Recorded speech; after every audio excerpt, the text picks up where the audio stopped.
Prior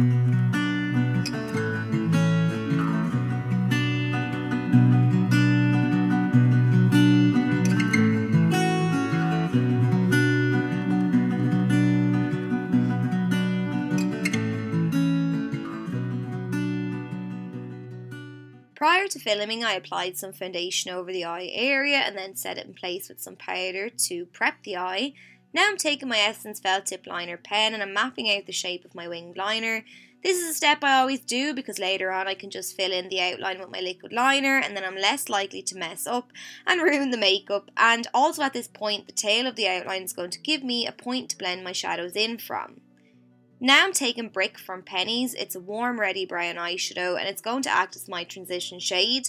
I'm beginning on the outer corner of my eye, right on that tail, and I'm using back and forward sweeping motions to blend the shadow into the crease. With a little more shadow on my brush, this time I'm using circular motions to further buff and blend that shadow out. Now I'm just taking that shadow down along the lower lash line with a small bullet shaped brush.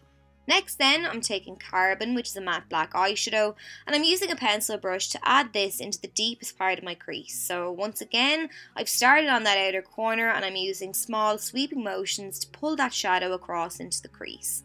As you can see, I'm keeping the eye open for the entire time that I'm applying and blending shadow. This is particularly important when you're doing a cut crease like I am. You want to apply shadow above the lid area, and depending on your eye shape, if you apply the shadow with your eye closed, when you open the eye you may not be able to see the shadow, so apply it with the eye open so all your hard work doesn't go to waste. I've used a small pencil brush to add the black eyeshadow because I can be nice and precise with my application.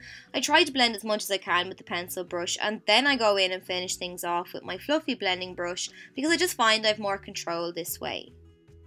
Once again, when I've finished blending in the crease, and I'm taking the same shadow down along the lower lash line. Next, I'm taking that off-white shadow, and this is how the customised shadows look in their palette. Shadows are €1 and the palette is $3, so you can essentially personalise an entire palette for €12, which is mad. Anyway, I'm just using a small C-shaped brush to coat the lid in that shadow, and using a light shade like this one on the lid, it's going to make the area pop, pull it forward, and in turn make it look bigger.